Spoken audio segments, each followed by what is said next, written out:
The C&M Seeds Weed School is brought to you by Bear Crop Science. What are some of the things we got to think about as we head into fall? So the very first thing that growers need to think about that are going to plant wheat is weed control. I really find it intriguing that many growers just plant the wheat as soon as the soybean crop comes off, and they forget about the fact that there's probably weeds growing in that soybean crop that can have a fairly significant impact on the wheat crop. And it's such a good opportunity to control some of those winter annuals that really hammer yields. Everybody worries about the annual weeds in the spring. Man, they are just such a small part of the weed control issue in the wheat crop. What really hurts us are things like dandelions, perennial sow thistle, chickweed, the winter annuals, and the perennials that really seem to sneak up and hammer the wheat crop. All it needs in order to just almost annihilate that problem entirely is a fall application of glyphosate. You can do that as soon as the combine goes through the field. You can chase the combine and spray glyphosate to take out those rosettes that are there that you don't really even think are there. Or you can actually plant the wheat, and as long as you get there within 4 or 5 days before that wheat starts to poke, or even gets close to poking, you can chase that. I get a little antsy there because, man, you don't want to be a day too late. It'll be bad on your wheat crop. But weed control is one of those things that growers just don't think about enough. And so if you spray glyphosate right after you harvest your soybeans, how long do you need to wait before you can go in there and seed? So as far as I'm concerned, if you wait 2 hours, that's long enough. We'd like you to wait 6 hours. That's the rain fast period on most of the glyphosate products. If you can wait a day or two, that's even better. But man, remember, planting date is everything in winter wheat. Every day you delay planting with winter wheat, you reduce your wheat yield by a bushel per acre. So I'm not going to hold you off very long. We've been astounded at how good of weed control we get just by waiting 2 to 6 hours after we spray that glyphosate. Instead of getting 98% control, we'll get 92% control, but that's still absolutely enough. So don't wait. Okay. What are some of the other considerations? So the second consideration certainly is make sure your drill is set up to do a good job of planting depth. About 98% of my problem calls in the spring come from wheat that was planted too shallow. And everybody in Ontario talks about winter kill. Almost never is it winter kill. It's actually spring kill. And it's the frost heave action in the spring that causes those wheat plants to die. And what happens is you kind of get those warm sunny days and the cold frosty nights, the maple syrup weather where we're really getting that maple syrup to run. If you have that wheat seed planted shallow, the root system is shallow. And if you think about that, the sun thaws out how much of that surface soil?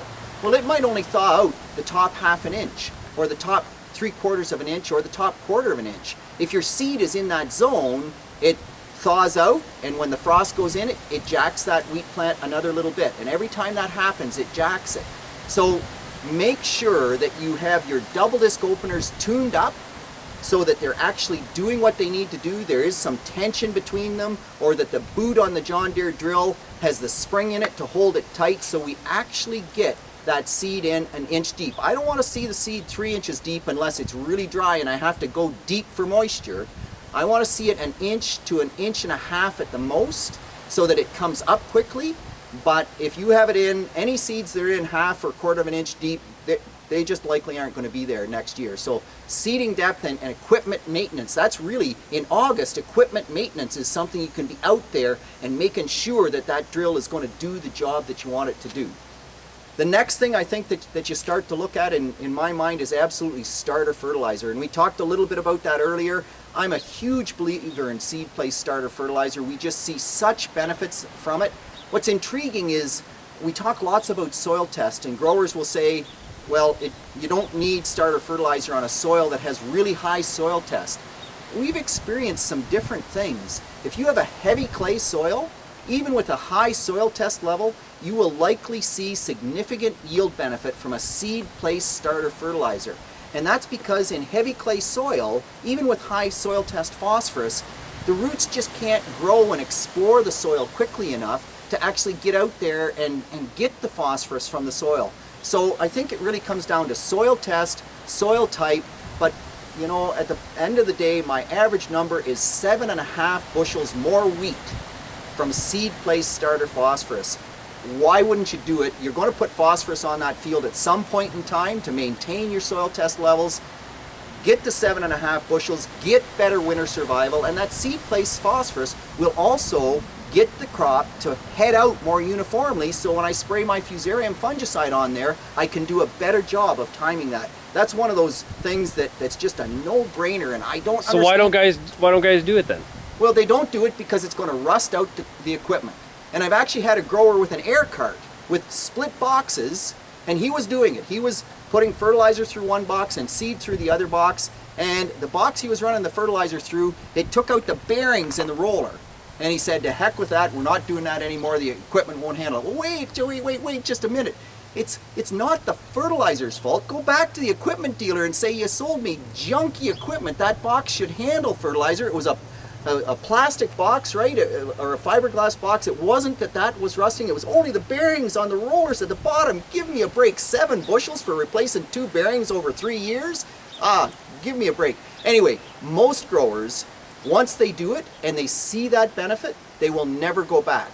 And so we've made huge headway, Sean. When I started in 1988, I did a straw poll survey. How many guys could do fertilizer with their wheat seed at a tour up in Huron County? 15% of the guys could do it. Today, it's over 50%, and there's getting to be more and more people doing it all the time. Part of the reason growers don't do it is that a lot of the equipment companies for a while weren't selling seed drills that had fertilizer capability. That was kind of a foreign concept to them. The equipment dealers are heading back in that direction because they've learned that the growers need that, and air carts are just a natural fit from my standpoint. Okay. Is there an ideal type or ideal type of starter fertilizer? So I think the ideal fertilizer certainly is somewhat tied to your soil test levels for sure, but the general concepts are this: high phosphorus, because wheat has the highest demand for phosphorus of any of the field crops we grow. Wheat needs 15 pounds of phosphorus per acre in the first 25 days of growth. Corn needs 5, soybeans need 1. So phosphorus is the big player. In order to make the phosphorus more available, there's some good research that says you need a 5-to-1 ratio phosphorus to nitrogen. So MAP is a perfect fertilizer, 11-52-0, 5-to-1 ratio phosphorus to nitrogen. The wheat crop really doesn't need much nitrogen in the fall, but the phosphorus really lets it, the nitrogen there really lets it pick that phosphorus up and go. Last but not least, potash. We're not so sure about potash. I used to think potash didn't matter at all. There's some really interesting research on corn coming out of Greg Stewart, my counterpart in corn's program, showing that potash in the starter on corn on low test soils makes a big difference. So most of the real top growers or the real top consultants that I pay attention to and have nothing but respect for, they would add a little bit of potash. So something like a 9-40-10 blend where there's just a bit of potash, so that if there is some low potash areas out there in that field, they would address that in the starter fertilizer. Is that essential? Maybe not, but I don't think it's a bad program.